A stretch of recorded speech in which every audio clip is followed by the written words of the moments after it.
Hey, bonjour à tous et bienvenue sur la chaîne du Bloqueuse en or pour ce nouvel unboxing. Et oui, R6, c'est pas du Star Wars. Élémentaire, mon cher R6. Oui, aujourd'hui, je vais vous présenter donc Adeptus Titanicus. C'est du Warhammer 40K. C'est parmi les premiers jeux de films auxquels j'ai joué, et notamment plutôt le jeu du Seigneur des Anneaux qui avait été édité donc par Citadel. Et là, franchement, Adeptus Titanicus, ça vend un petit peu du rêve. C'est une sorte d'épique sans l'infanterie et les chars, vraiment tourné sur la gestion des titans. Et même si la boîte de départ est un petit peu chère, aux alentours des 120 €, bah elle vaut quand même relativement le coup d'acheter. Et on a moyen de la trouver à moins de 100 € si on fouille un peu sur le net ou dans les bonnes boutiques. Donc on va se faire l'unboxing. Allez, générique!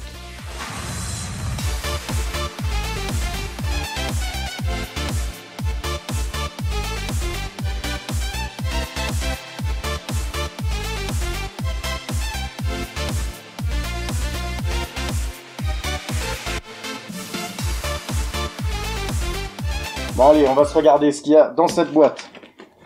On va déjà commencer par s'attarder 2 secondes sur le graphisme de la boîte. Franchement, il est magnifique, il est vendeur. Très très beau. Bon, je soupçonne que ce sont donc les titans de chez Forge World, taille réelle, entre guillemets 28 mm qui soient dessus. Mais on va voir qu'en termes de qualité et de détail, eh ben franchement, c'est pas Titanicus en petit qui a quelque chose à envier aux grandes tailles. Franchement, ils sont magnifiques. Alors déjà, quand on ouvre la boîte, eh ben, elle est pleine à craquer à ras-bord. Ça fait plaisir à voir, et ça, c'est excellent.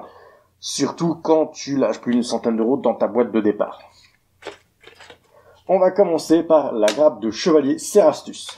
Vous avez donc 2 petits titans, 2 petits chevaliers. Alors, c'est pas nécessairement ceux qui vous vendent du rêve, on va dire. Mais ils sont intéressants parce qu'ils ont pas tout à fait le même gameplay que les titans. Ils ont plus un gameplay orienté équivalent à l'infanterie.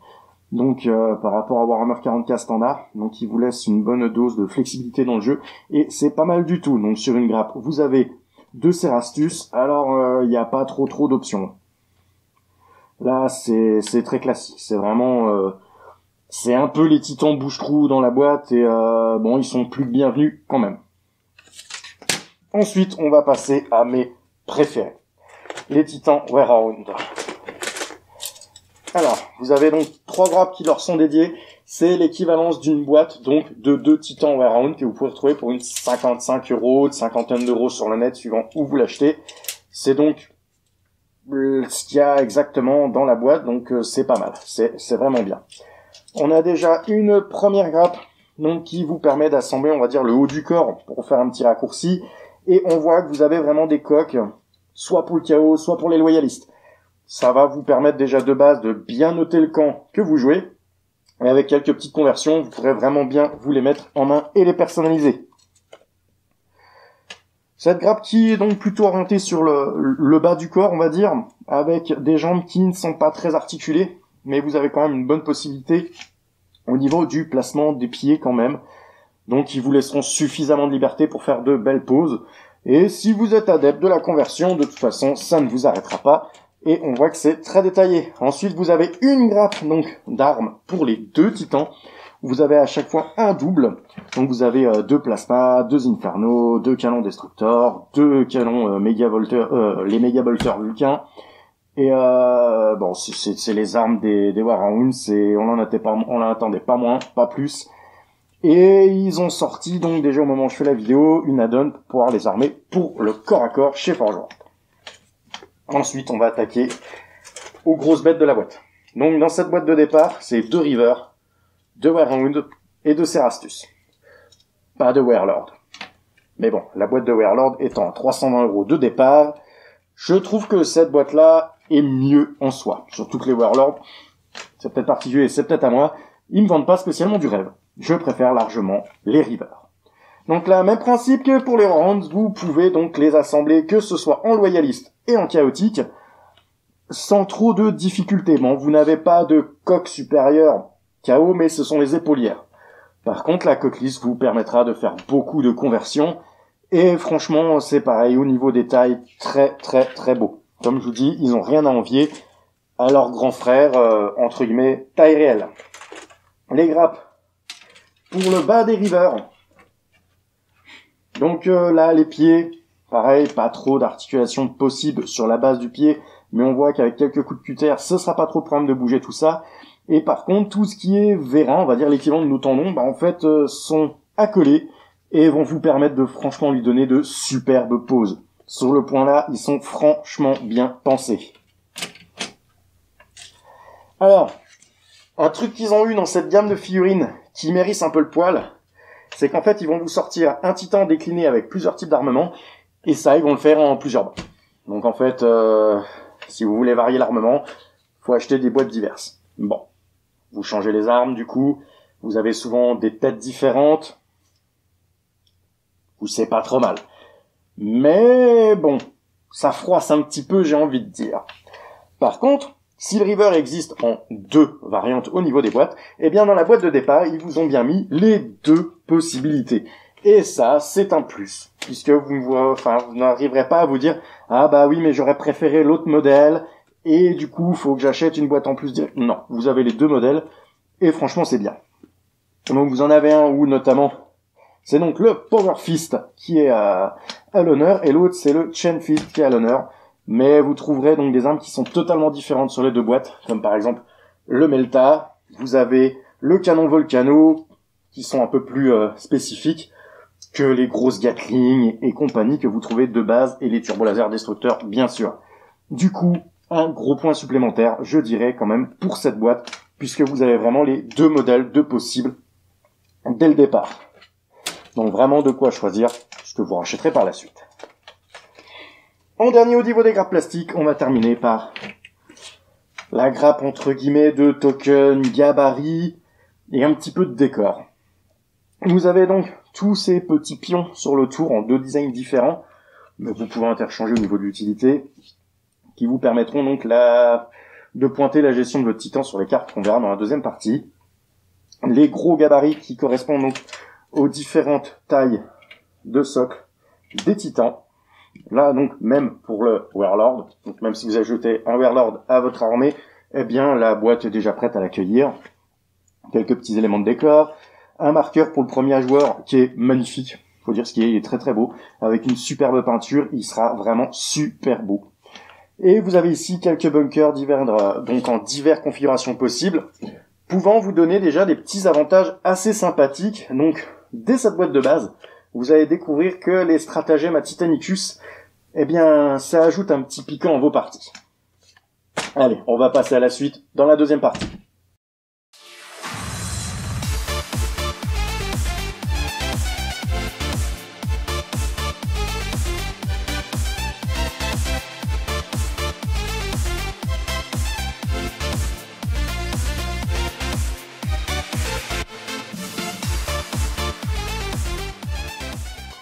Alors on va se découvrir la suite, donc derrière ça...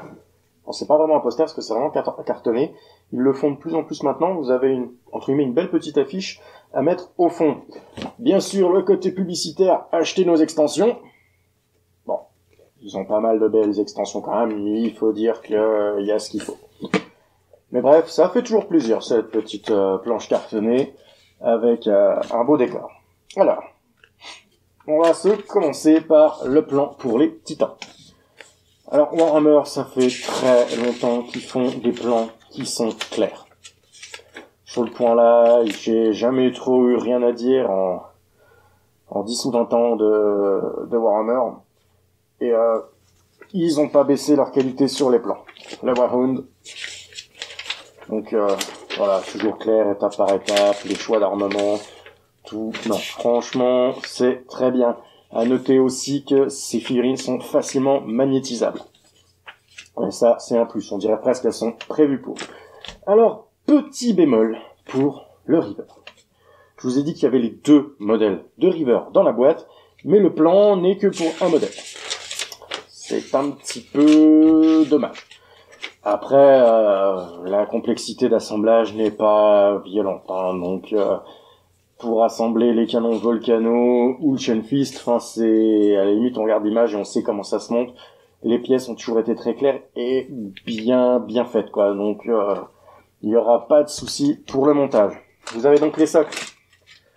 Socles pour les Rivers, des socles ovales, plutôt intéressants en soi. C'est ce qui fait que vous avez des gabarits qui se mettent dessus et qui donnent un bon intérêt au jeu, au passage, je trouve, en termes de mobilité. Et comme on peut voir, ça fait quand même des bons socles, et le River a quand même une taille très intéressante. Donc, de vraiment belles figurines en perspective. Un vrai plaisir à monter. Et les socles, ici, pour les Warhound, qui sont ronds. Donc, on voit que déjà, direct, on va pas avoir les mêmes socles pour les deux. Et suffisamment de place pour faire des beaux petits décors. Puisque là, moi, je me suis déjà commencé à m'éclater, à imprimer donc un rhino et à faire un Warhound qui marche sur le rhino. Donc on voit qu'on va pouvoir facilement agencer les socles, et beaucoup justement achètent de l'épique pour pouvoir faire des beaux socles pleins de vie, et c'est franchement pas mal. Les socles des chevaliers Cerastus, donc comme je vous ai dit, ce sont de petites figurines, mais déjà le socle, on voit que ça rigole pas quand même, ça fait déjà des bons socles, et c'est prometteur pour le jeu. Un lot de dés. Alors, à noter que bon, il y a des dés qui sont spécifiques, c'est toujours du D6, mais ils ont enfin mis un D6, un D10 là-dedans, et ça fait du bien de voir quand même que Warhammer se met à l'utilisation de dés un peu plus compliqués que le traditionnel D6. En plus, au niveau de la finition, ils ont une petite finition comme ça, cuivrée, qui leur donne un espèce d'effet un peu steampunk, et certains, sont spécifiques, vous avez des dés d'ordre, des dés notamment par rapport à des dispersions, le dé pour pouvoir faire chauffer votre réacteur plasma, et ils ont toujours un beau graphisme, c'est vraiment chouette. Donc les dés sont beaux. On va passer donc aux cartes de profil. Alors je me plaignais quand j'ai acheté Aeronautica, il vous parlait de plein de cartes options, de cartes de profil et tout, et vous aviez rien dans la boîte de base. Je trouvais ça complètement affolant et délirant de vous dire, si vous voulez jouer à votre jeu de base, achetez les extensions. Non, là, vous avez tout ce qu'il faut pour les jouer. Donc, vous avez 2 chevaliers Cerastus. Les chevaliers Cerastus peuvent se jouer en bannière, mais ils vous ont mis 2 cartes. Donc, vous pouvez les jouer chacun d'un côté ou autre. Vous pouvez acheter d'autres boîtes de Cerastus. Vous aurez vraiment de quoi jouer un Cerastus ou plus dans chaque camp par la suite. Et ça, c'est un bon point. Bon, après, les cartes de profil, c'est du... Bon, c'est qualitatif quand même, hein. C'est du carton imprimé, c'est beau, le graphisme est chouette, la qualité d'impression est propre, mais limite je me serais attendu un petit peu mieux. Là, donc pour les titans un peu plus gros, on voit que ça rigole pas trop, c'est carrément plus balèze. Pour les Warhound, voilà, on retrouve beaucoup de choses dessus. Là, je vais pas m'attarder sur les cartes, au pire je ferai d'autres vidéos pour parler plus en détail de Titanicus. Mais en gros, ici, vous avez donc les supports pour l'armement, tout ce qu'il vous faut pour gérer votre titan, que ce soit donc ses points de vie, ses points de structure, compagnie, ses boucliers. Mais vous avez aussi toutes ces infos pour pouvoir savoir comment il se joue en gros. Là, c'est pour donc le River. On voit qu'il a une arme en plus, c'est l'arme de carapace au-dessus. Même graphisme, même format, sympathique. Bref, on va pas s'attarder dessus. Les gabarits. Alors ça on les connaît, hein. Quand on est des joueurs de Warhammer, ces gabarits-là, on les a connus depuis très longtemps, c'est toujours les mêmes. Ils ont changé la couleur, mais ça fait toujours plaisir de les voir. Ensuite, les cartes options. Les armes sont des options et sont gérées via des cartes. Donc chaque carte correspond à un type d'arme. Vous avez une carte pour chaque arme dans la boîte de jeu. J'ai vu qu'il y en a qui se plaignaient. Ils disaient, ouais, on peut pas sortir 2 titans avec la même configuration d'armes. Alors si toutes les configurations qui sont possibles dans la boîte, même si elles sont en double, vous avez les cartes pour les jouer. Vous pouvez sortir 2 Warhound avec le même combo d'armes. C'est pas un problème. C'est quelque chose qu'il faut démentir, je trouve, parce que j'ai été déçu quand on m'a dit ça, et en fait, non, il y a tout ce qu'il faut dans ce paquet de cartes. Ce sont des cartes réversibles. Quand l'arme est détruite, en fait, vous la retournez, et vous avez les informations pour réparer votre carte. Et quand vous êtes de ce côté-là, vous avez toutes les informations pour pouvoir jouer votre arme. C'est pas mal pensé. C'est un petit format de carte qu'on connaît bien quand on joue au jeu tel dans ceux de FFG, ceux que je présente habituellement sur la chaîne. Ce sont les mini-cartes. Voilà, très bien. Alors tout ce qui est cartes de mission, cartes stratagème et tout, elles ont un format un petit peu bizarre, puisque si on prend les formats tarot, elles sont plus petites et plus larges. Du coup, pour trouver des pochettes, pour ceux qui veulent mettre des sleeves, ça va peut-être être un peu plus embêtant. Bon, les graphismes sont toujours neutres, dans le style de Titanicus. Alors là, vous avez, je vais pas attarder non plus dessus, mais vous avez des cartes pour des objectifs de mission. Vous avez des cartes de stratagème qui vous permettent au début des tours de jouer des tactiques bien particulières, allant du bombardement au champ de mine. Et vous avez aussi les cartes pour pouvoir jouer, ma foi, les petits bunkers dont je vous parlais, qui permettent d'être réellement joués dans la partie. Ils servent pas là que de décors. Certains peuvent tirer, d'autres peuvent vous apporter des bonus sur certains jets de dés, d'autres vous apportent même des bonus pour les boucliers, et même un vous permet de pomper directement de la puissance dans un générateur. On voit que Titanicus est assez prometteur en termes de stratégie. Alors, dans la suite, vous avez bien sûr les planches de stickers pour les titans. Toujours bienvenue. Donc ici, pour les Cerastus, vous avez une planche donc pour les Warren et une planche pour les Rivers. Alors moi, dans ma boîte, je n'ai donc pas deux planches pour les deux Rivers. Bon, c'est peut-être un peu dommage. Moi, je sais que c'est pas ce qui m'embête en soi, puisque je risque de pas trop utiliser de stickers de la boîte. Mais ouais, pourquoi ne pas avoir mis deux planches pour deux titans? D'un autre côté, c'est pas censé être gênant, puisque pour une boîte de départ, vous êtes censé faire un camp de chaque. Donc, entre guillemets, pour les Rivers, il n'y a techniquement pas de doublon. Mais comme moi, je risque de faire que des loyalistes, techniquement, je pourrais peut-être pas faire deux titans loyalistes Rivers de la même légion. Les réglettes, alors je suis assez fan des nouvelles réglettes. Parce que oui, ces bonnes vieilles réglettes rouges à l'ancienne qui étaient toujours pliées dans les boîtes, on les a connues depuis, pouf, c'est pareil, hein. Ça se compte en décennies maintenant. Et là, franchement, je suis assez fan de ce nouveau système acrylique, un peu souple, avec une impression assez propre, une lecture qui est propre. Franchement, je trouve que c'est pas mal du tout. C'est un bon plus. On va passer dans cette boîte. On a deux fiches récapitulatives pour les règles. Donc, les dégâts, ce genre de choses, les ordres. C'est pas forcément toujours le truc le plus capital dans un jeu mais c'est toujours bien qu'ils en mettent. Et franchement, mon petite impression couleur, toujours dans les tons bleutés. Hein. Mais non, elles sont belles, elles sont propres, le papier est de qualité quand même.